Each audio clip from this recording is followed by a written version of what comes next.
the source of our product, our component, our part is challenging. How we can evaluate the supplier is also problematic. How we can do it? Let's see in this video. Let's talk about the way the company distribute their goods or services, to the customer in the topic that we call it the distribution strategy. There are two fundamental distribution strategy that is used up to this time, up to today by the company. The first one is that the item or goods can be directly shipped from the supplier or manufacturer to the retail or to the end customer. So this approach, as we call it, a direct shipment. Yeah, for example, if we as a customer want to order something from the manufacturer and then the manufacturer pack it up and then ship it by themselves. So this is the first approach of the distribution strategy, that is direct shipment. The second approach is we use the intermediate inventory storage point in between the manufacturer and the retailer or the supplier to the manufacturer. This is typically in the form of having the warehouse and also the distribution center. So these two approaches from the manufacturer,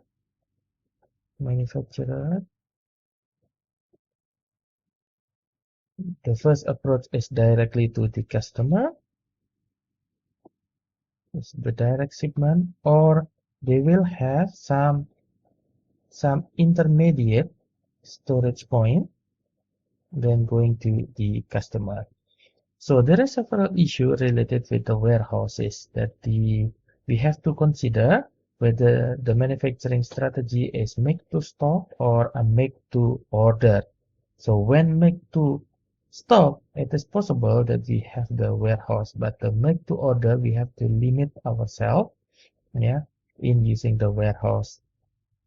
Number of warehouse that we use, what is our inventory policy, whether we are using the economic order quantity or we have the how many when the order point is, what is the maximum inventory we have, and so on. Then the next issues is related with the inventory turnover ratio.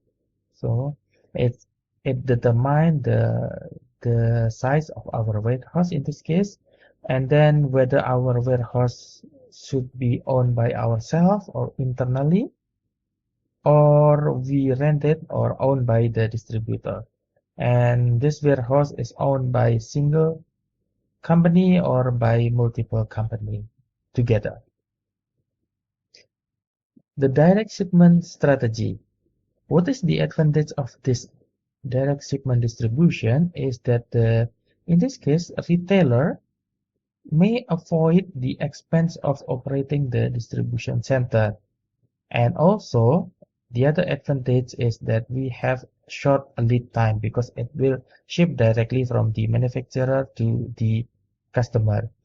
But the disadvantage in this case is that we don't have what we call it the risk pooling effect. Risk pooling effect in this case is the risk that associated with the fluctuated demand. So if the demand at one area and the demand at the other area is different, when they combine, so their risk is they combine their purchasing or their delivery, and then the risk of fulfilling the demand is lower. But when we directly ship to the customer, we don't have this effect. And then the other disadvantage is that the manufacturer and distributor transportation costs will be increased in this case. So there are several scenarios that use for the direct shipment is that retail store use the fully loaded truck to deliver to the customer, and then the approach that being used by using The powerful retailer in this case mostly use this direct shipment approach, and this is used when the lead time is critical, because in this case lead time is important. For example, for deteriorating product, yeah, the product that lower the quality along the time. And then the manufacturer may be reluctant to do so because they need to manage the logistic and distribution operation, and this is prevalent in the grocery industry. Yeah, this is important for the perishable goods. The intermediate inventory storage point strategy, the variety of the characteristic distinguish this different strategy. Length of time of the inventory is stored at warehouse and distribution center. So the manufacturer will just push it to the storage point in between, yeah, in between from the manufacturer to the customer. The strategy, yeah, in this case consists of several sub-strategy. The first one is traditional warehousing system, where the distribution center and warehouse hold stock of inventory, and from their warehouse they will serve the customer. The second is what we call it the cross-docking the strategy, where the intermediate storage point is served as a transfer point only, not keeping the inventory like traditional warehousing, but act as a transfer point from the large truck, yeah, become the smaller truck to serve to the specific customer. And in this strategy, we don't have the inventory at this transfer point. It said that the maximum the inventory that hold that in the cross-docking point is about 12 hours. And the third one is we use centralized pooling and transshipment strategy. The transshipment strategy meaning that we can transship, or we can ship our product to the same level in the supply chain. For example, between the retailer or between the distributor. In traditional warehousing, the inventory management and risk pooling is the goals in this case. So we aims to get the risk pooling.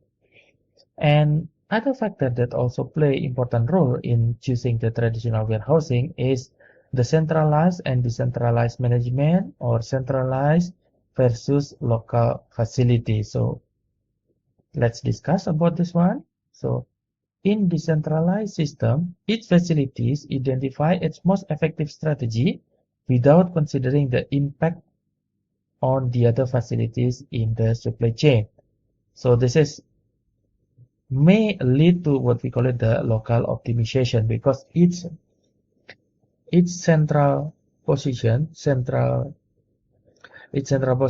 maintain their own inventory and manage their own inventory, try to optimize their own inventory without considering about the others.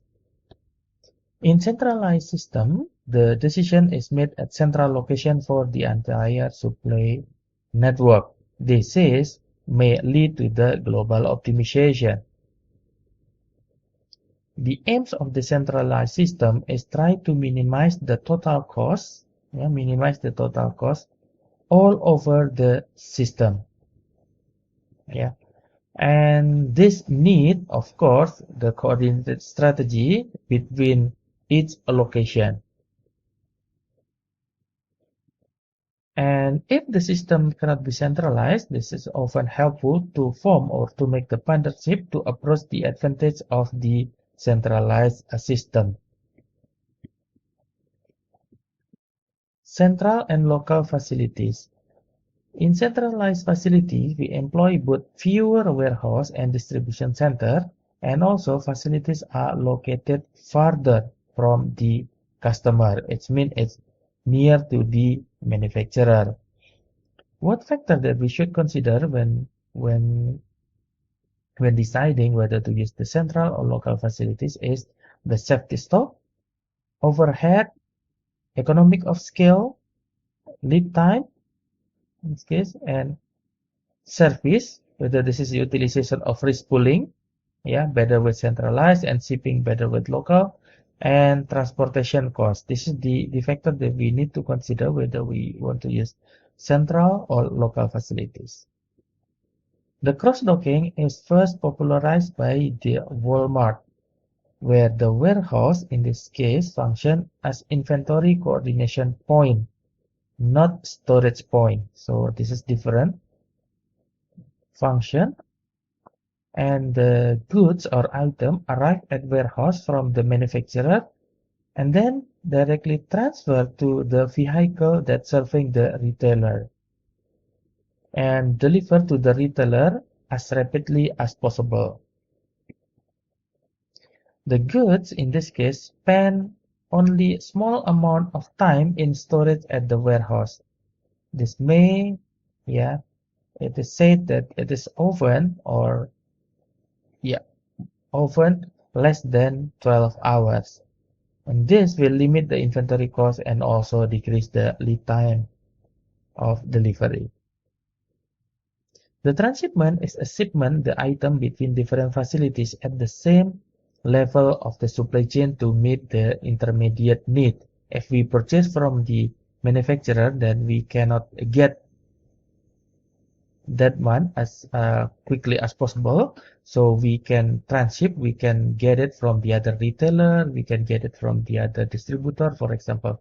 So this technique is called the transshipment. And this occur at mostly at the retail level and can be achieved with the sharing of information system. Of course, should be advanced information system. And then the shipping costs should be reasonably low enough, and usually retailer has the same owner. In summary, yeah, we see there are three types of distribution strategy: direct shipment, cross-docking, and there is inventory at the warehouse. If we want, yeah, our attribute, if we want to get the risk pooling, then the inventory at the warehouse is the best option in this case. And transportation costs, yeah, in terms of transportation costs, cross-docking will reduce inbound, and inventory at warehouse will also reduce the inbound cost. And about the holding cost, the option of direct shipment and cross-docking is better. And allocation to the customer, the cross-docking better because this allocation to the customer, the cross-docking and the inventory at the warehouse will make a delay of the allocation. Thank you so much. That is all for the distribution strategy. See you again in the next video. Thank you so much for joining me in Learning Operation Management. See you again in the next video.